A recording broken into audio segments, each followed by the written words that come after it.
नमस्कार मित्रांनो, मी सुरेश नेमकर तुमचं स्वागत करत आहे।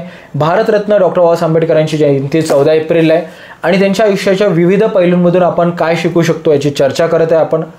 आणि या चर्चेबद्दलचे जे पण संदर्भ आहे किंवा रेफरन्सेस आहे ते तुम्हाला डिस्क्रिप्शन बॉक्समध्ये दिलेले आहे, तुम्ही सुद्धा वाचू शकतात आणि अजून सखोल अभ्यास त्यामधून करू शकतात। आज आपल्यासोबत आहे डॉक्टर राजेश मिरगे सर, जे इतिहासकार आहे, सोबतच सामाजिक प्रश्नांचे अभ्यासकर्ते सुद्धा आहे।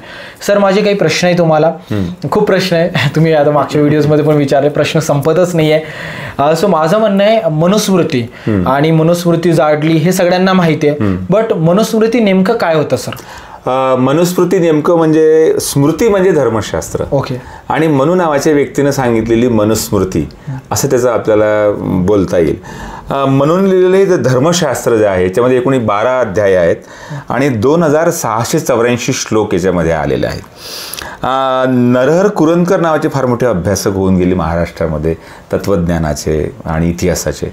त्यांनी त्याचं स्वरूप काय सांगताना म्हणाले की इसवी सन 2ऱ्या किंवा 3ऱ्या शतकामध्ये याचं लिखाण केलं गेलं। त्याच्यामध्ये सृष्टीची निर्मिती, 4 वर्ण, ब्राह्मणांचं किंवा उच्चवर्णीयांचं मोठेपण, ब्रह्मचार्य, गुरुपरंपरा, विवाह विधी याबद्दलचे आणि 21 प्रकारच्या नरकांची आणि स्वर्गाची संकल्पना, स्त्रीधर्म, न्यायदान, पाप पुण्य या सगळ्या गोष्टीचं विश्लेषण या मनुस्मृतीमध्ये करण्यात आलेलं आहे। मग ही जी मनुस्मृती आहे ही चातुर्वर्णाचा पुरस्कार करणारी आहे, उच्च वर्णीयांचं हित साधणारी आहे।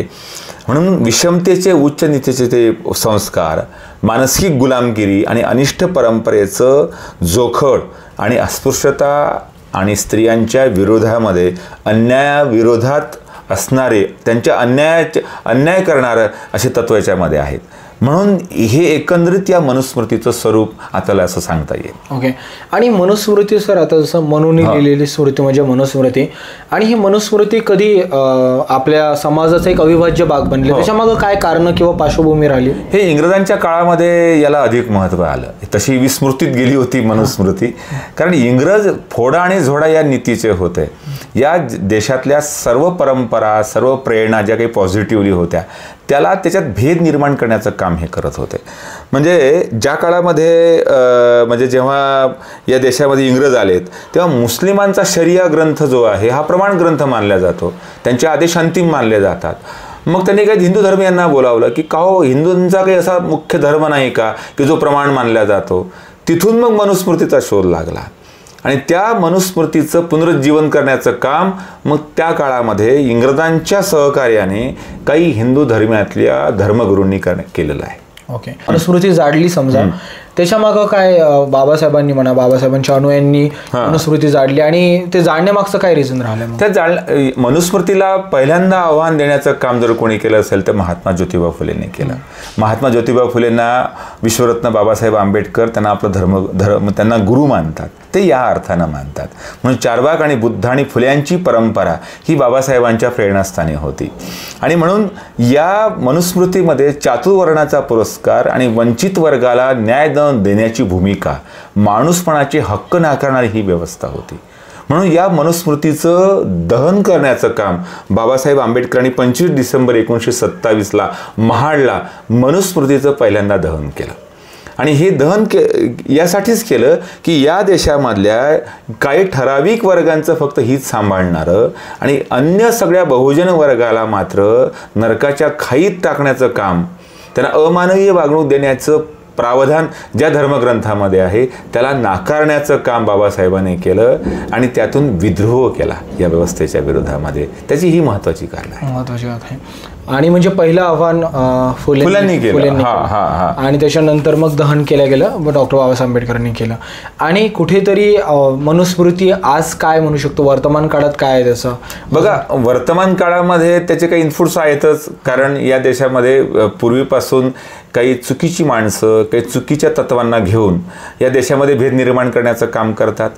त्यातलं जे तत्वज्ञान आहे ते त्यांना सेव्ह करण्यासाठी मांडण्यात आलेलं आहे। ज्याप्रमाणे आपण म्हणतो किंवा स्त्रियांना चूल आणि मूलच्या पलीकडे जाऊ दिलं नाही या धर्मशास्त्रांनी, तर धर्माची मांडणी करणारे, लिखाण करणारे हे पुरुषच होते, त्यामुळे त्यांनी साहजिकच दुय्यम स्थान स्त्रियांना दिलेलं आहे। आणि मग त्या अर्थाने या सगळ्या गोष्टीची मीमांसा बाबासाहेबांनी आपल्या 3 मुख्य धर्म त्यांनी जे महत्त्वाचे ग्रंथ लिहिले, ज्याच्यामध्ये मला शीर्षक सांगता येईल. फिलॉसॉफी ऑफ हिंदुझम हा त्यांचा पहिला ग्रंथ आहे. हू वेअर द शूद्राज हा दुसरा ग्रंथ आहे.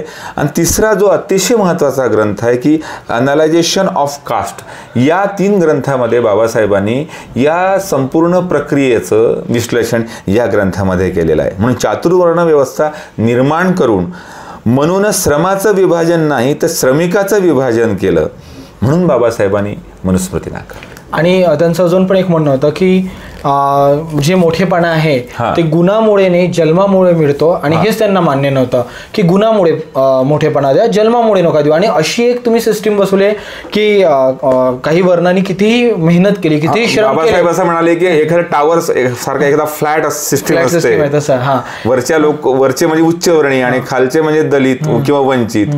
वरच्याने काही चूक केली तर ना खाली जाण्याची हाकलून देण्याची काही प्रथा नव्हती, आणि खालच्याने काही चांगलं काम केलं तर वर जाण्याची सोय नव्हती. म्हणजे जन्मामुळेच आहे ना, जिथं तुमचा जन्म झाला ते तुमचं आयुष्य झालं, तुम्ही लिहिलं गेलं ते असं होतं. आणि कोणी लिहिलं काय लिहिलं माहित नाही, आणि म्हणजे माणसाचाच दर्जा नाही आहे.